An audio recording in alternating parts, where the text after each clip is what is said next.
This channel does not promote any violent, harmful, or illegal activities. All content provided by this channel is meant for an educational purpose only. আরে কম দে কিন্তু খাঁটি দে। MDH Kashmiri লাল লঙ্কার গুঁড়ো। MDH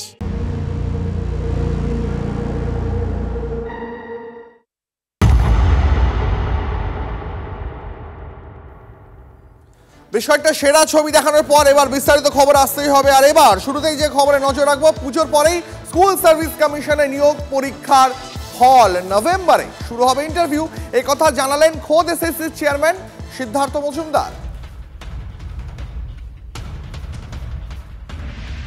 প্রশ্ন ভুল, উত্তরগুলো মিলছে না, বা যেটা অ্যান্সারটা আপলোড করা হয়েছে সেটা নয়, এ হবে না বি হবে, এই ধরনের চ্যালেঞ্জ না। তারপরে আমরা আবার ফাইনাল অ্যান্সার কিটা আমাদের রুলে যা আছে, বিধিতে যা আছে, ফাইনাল অ্যান্সার কিটা আপলোড করব প্রফেসর গোত্রের কাউকে মানে বা একাধিক সদস্যকে নিয়ে একটা টিম করে আমরা সেটা আপলোড করব।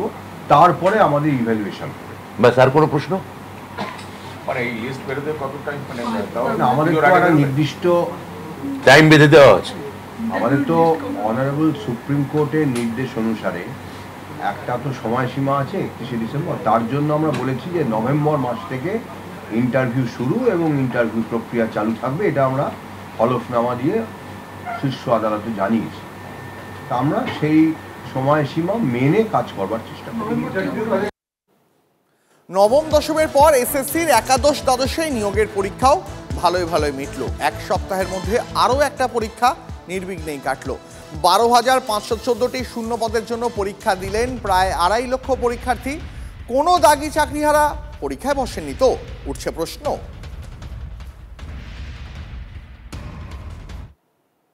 পরীক্ষা ভালো খারাপ সেটা তো একটা আপেক্ষিক ব্যাপার, কারণ এটা তো আর কোনো ক্লাস থেকে ক্লাসে উত্তীর্ণ হওয়ার পরীক্ষা নয়, চাকরির পরীক্ষা। খুব স্বাভাবিকভাবে একটা আতঙ্ক, একটা ভয়, একটা নার্ভাসনেস, একটা হতাশা, আমাদের যা কিছু সামগ্রিক বিষয়ের উপরে সেগুলো তো আছেই। এখন সব মিলিয়ে সত্যি কথা বলতে গেলে আমার সঙ্গে নয়, আমার যাদের সঙ্গে দেখা হলো, আমাদের যারা আনটেন্টেড টিচার্স যারা আছে, তারা সত্যিই খুব আতঙ্কে আছে ম্যাটারটা নিয়ে। পরবর্তীতে এই পরীক্ষাতে কত সচেতনতা তৈরি হবে সেটা নিয়ে একটা সন্দেহ। যারা ঘটনাটা ঘটালো তাদের হাতেই পরীক্ষা ব্যবস্থা, এবং আরও তারা বুদ্ধি করে পরীক্ষার নাম্বার ডিভিশনটা এমনভাবে দিল যাতে হাতে তাদের নাম্বার থাকে। এবার পরীক্ষা পাস করাতে একটা মার্কস থাকে, ওই মার্কসে ধরো আমি বেরিয়ে গেলাম, এবার আমাকে যদি 20-এর জায়গায় 6 দিল, একজনকে যদি 20-এ 20 দিল, ইন্টারভিউ বাকি আছে এখনো। ইন্টারভিউ 20 মার্কস তাদের হাতে আছে, এবং যোগ্য শিক্ষাগতের কথা বাদই দিলাম, তাদের তো 10 মার্কস আছে। তো এবার এই ইন্টারভিউ নাম্বারেও তো তারা ম্যানিপুলেশন করতে পারে, যে আমি যদি 40 পাই, অন্যজন 30 পেয়েও তো এগিয়ে যাবে, আমাকে যদি 40-এ পাওয়ার পরও যদি 20-এর জায়গায় 10 দেয়। ভালোই হয়েছে। আপনারা কি পুরনো শিক্ষক না নতুন ফ্রেশার্স? কি মনে হচ্ছে, স্বচ্ছ নিয়োগ হবে? হ্যাঁ, মানে ভালোই হয়েছে পেপারটা। আচ্ছা, একদম পরীক্ষার প্রশ্ন কেমন হলো? ভালো হয়েছে। পরীক্ষার প্রশ্ন ভালো হয়েছে, ওএমআর শীট দিয়েছে তো, জেরক্স কপি। হ্যাঁ। আর স্বচ্ছভাবে নিয়োগ হবে কি মনে হচ্ছে? হ্যাঁ হবে। ফ্রেশার্স কেমন হলো পরীক্ষা? হ্যাঁ ভাই, উনি ভালোই মোটামুটি আশাবাদী। হ্যাঁ, দেখা যাক। আনসার স্ক্রিপ্ট আর বুকলেট যেটা আসে, ওই প্যাকেটটা আমাদের সামনে খোলা হয়নি, ওটা আগের থেকেই খোলা ছিল।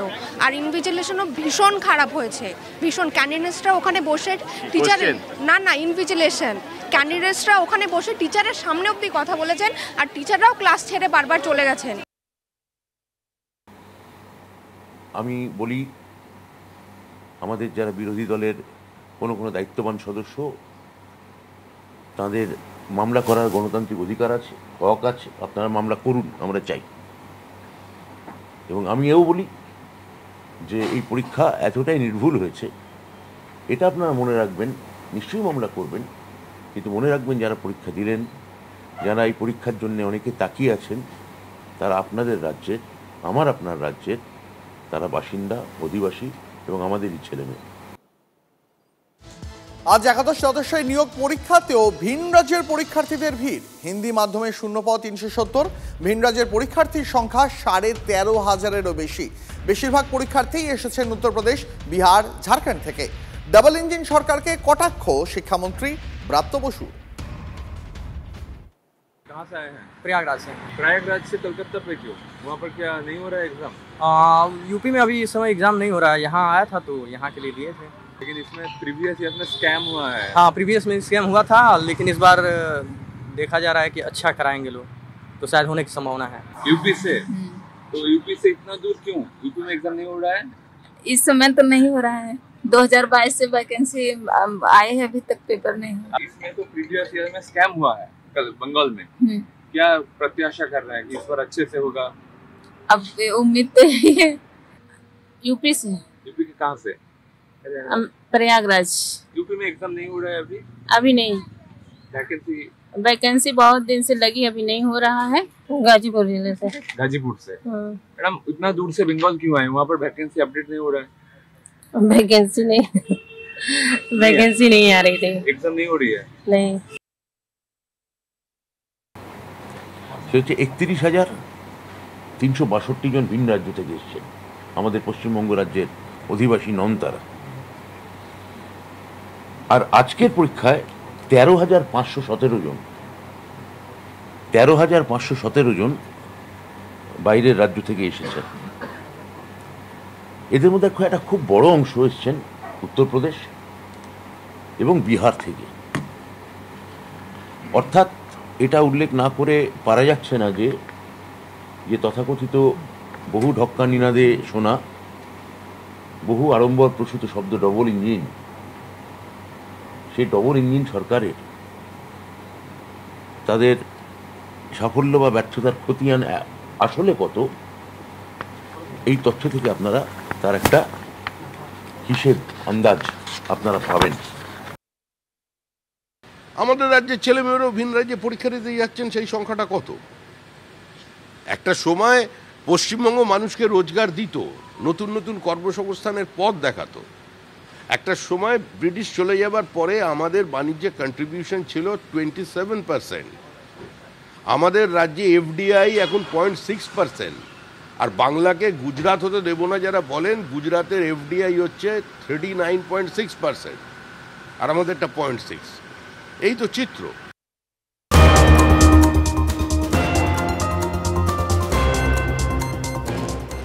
আর এই মুহূর্তে যে খবরে নজর রাখতেই হচ্ছে, চাকরি হারিয়ে মানসিক চাপে শিক্ষকের মৃত্যুর অভিযোগ। পাঁশকুড়ার মেছোগ্রামের এসএসসি চাকরির প্রার্থীর মৃত্যুতে শোরগোল। কোলাঘাটের আরিসান্ডা হাই স্কুলে কেমিস্ট্রি পড়াতেন সন্তোষ মণ্ডল। এসএসসির যোগ্য অযোগ্য তালিকা প্রকাশের পর চাকরি হারা হন তিনি। এরপর থেকেই মানসিকভাবে ভেঙে পড়েন সন্তোষ, এমনটাই দাবি পরিবারের। দিন কয়েক আগে অসুস্থ হয়ে পড়লে কলকাতার এক বেসরকারি হাসপাতালে তাকে ভর্তি করা হয়, আর সেখানে মৃত্যু হয় সন্তোষ মণ্ডলের। চাকরি চলে যাওয়ার পর থেকে খুব মানসিক চাপ ছিল, বাড়ি লোন নিয়ে বাড়ি করেছিল, আর লোন নিয়ে বাড়ি করেছিল, লোন অনেকের চাপ, তাই টিউশনি শুরু করে দিয়েছে। 20 ঘন্টা টিউশনি করতো, রাত্রি জেগে পড়াশোনা করতো চাকরি পাবে বলে।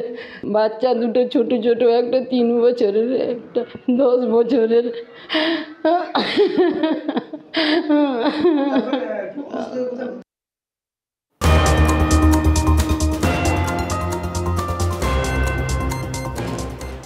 পরে খবরে আসি, যাদবপুরের ছাত্রের মৃত্যু তদন্তে এবার গেট প্যাটার্ন অ্যানালিসিস করাবে পুলিশ। ফরেন্সিক সায়েন্স বিশেষজ্ঞদের মাধ্যমে এই বিশেষ পরীক্ষা করা হয়। যেহেতু সিসিটিভিতে ছাত্রীকে হেঁটে যেতে দেখা গেছে, তাই এক্ষেত্রে তার হাঁটা চলার ভাব বিশ্লেষণ করা হবে। অস্বাভাবিক হাঁটা চলার সঙ্গে ঘটনার আগের মুহূর্তে ছাত্রীর হাঁটা চলার কোনো পরিবর্তন ছিল কিনা তা যাচাই করতেই এই বিশেষ পরীক্ষা করা হবে। যাদবপুরের ছাত্রী অনামিকা মণ্ডলের মৃত্যু তদন্তে এবার ফরেন্সিক সায়েন্সের বিশেষ পদ্ধতির সাহায্য নিতে চলেছে কলকাতা পুলিশ। এই পদ্ধতিকে ফরেন্সিকের ভাষায় বলা হয় গেট প্যাটার্ন অ্যানালিসিস। অর্থাৎ কোনো সিসিটিভি ফুটেজে কোনো ব্যক্তিকে যদি হেঁটে চলে বেড়াতে দেখা যায়, তাহলে তার হাঁটা চলার যে ভাব, সেই ভাব পরীক্ষা করাকেই বলা হয় এই গেট প্যাটার্ন অ্যানালিসিস। এক্ষেত্রে ওই ছাত্রীকে সিসিটিভিতে একটা অংশে, অর্থাৎ 10টার কিছু সময় পর, ঘটনার রাত 10টার কিছু সময় পর বাথরুমের দিকে একা হেঁটে যেতে দেখা গিয়েছিল। সেই অংশের ফুটেজটুকুকে এবার কাজে লাগাচ্ছে কলকাতা পুলিশ। ফরেন্সিক সায়েন্সের এক্সপার্টদেরকে সেই ফুটেজ দেখানো হবে এবং পরিবারের সদস্যদেরকে সেই ফুটেজ দেখে বোঝার চেষ্টা করা হবে যে তার স্বাভাবিক হাঁটা চলার সঙ্গে সেই মুহূর্তের, অর্থাৎ সিসিটিভিতে যে অংশটুকু দেখা যাচ্ছে, সেই মুহূর্তের কোনো পরিবর্তন ছিল কি না, যদি পরিবর্তন থেকে থাকে তাহলে সেই পরিবর্তনটা কী ধরনের ছিল, কোনোভাবে কি সে নেশাগ্রস্ত ছিল, নেশাগ্রস্ত থাকলে মানুষের হাঁটাচলায় যে পরিবর্তন হয় সেই ধরনের হাঁটাচলা ছিল নাকি স্বাভাবিক হাঁটাচলা ছিল, এই অ্যানালিসিসের মাধ্যমেও কিন্তু তদন্ত এগিয়ে নিয়ে যেতে চাইছেন বিশেষজ্ঞরা। 3 জনের নাম এখনও পর্যন্ত সামনে এসছে যারা উদ্ধার করেছিল, সেই 3 জনকে যাদবপুর থানায় তলব করে জিজ্ঞাসাবাদ করা হচ্ছে এবং আরও 4 জনকে তলব করা হয়েছে যারা ওই ঘটনার সঙ্গে যুক্ত বা পরোক্ষভাবে যুক্ত, যারা দেখেছে কিংবা যারা তার ঘনিষ্ঠ বন্ধু বলে পরিচিত, অর্থাৎ যারা প্রত্যক্ষদর্শী এবং ঘনিষ্ঠ বন্ধুদের সঙ্গে জিজ্ঞাসাবাদের মাধ্যমেও তদন্ত এগিয়ে নিয়ে গিয়ে এই মৃত্যুর কারণ খুঁজতে চাইছে কলকাতা পুলিশ। ক্যামেরা পিকু দাসের সঙ্গে সুজয় পাল, TV9 বাংলা, কলকাতা। যাদবপুর বিশ্ববিদ্যালয় অত্যন্ত মেধাবী অধিকাংশ ছাত্রছাত্রী, তারা সবাই মেধাবী, কিন্তু তাদের মধ্যে একাংশ এত বিশৃঙ্খল, তারা বাবুল সুপ্রিয় গেলে অসভ্যতা করবে, ব্রাত্য বসুর সভায় অসভ্যতা করবে, অসম্ভব মেধাবী হতে পারে। তার মানে এই নয় যে এই বিপ্লবী অতি বিপ্লবীর নামে বাম অতি বাম এরা এই ধরনের সমস্ত আচরণ করবে।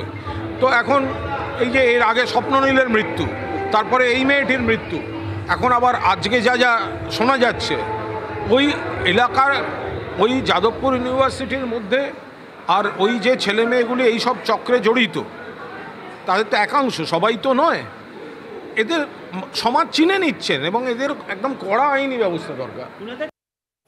যাদবপুরের ছাত্রী অনামিকাকে খুন করা হয়েছে এমনটাই অভিযোগ বাবার। ডেকে নিয়ে গিয়ে জলে ধাক্কা মেরে ফেলা হয়েছে। সাঁতার জানতেন না অনামিকা, সেটা জেনেই তাকে জলে ধাক্কা মেরে ফেলে দেওয়া হয়েছে। বিস্ফোরক অভিযোগ অনামিকা মণ্ডলের বাবার।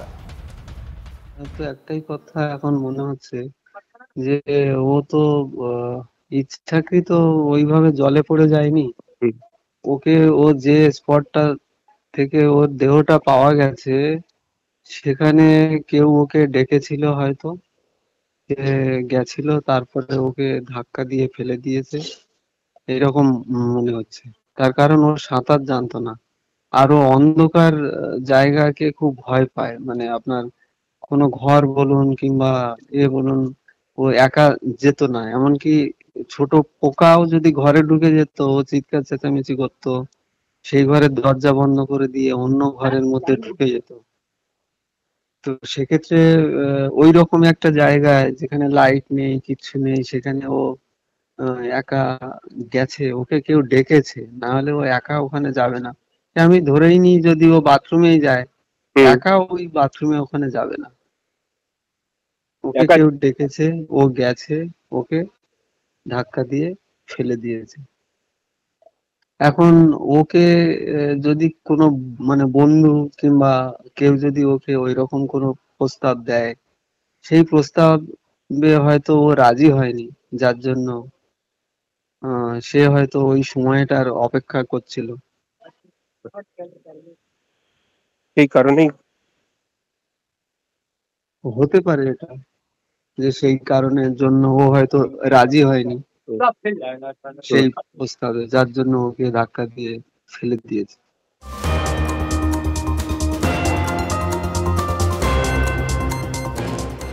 যদি MDH কিচেন কিং কিচেনে থাকি তো আমরা যা ইচ্ছে তৈরি করতে পারি। বেগুনের ভর্তা, আলু কপি, ভিন্ডি মশলা, আরো অনেক কিছু।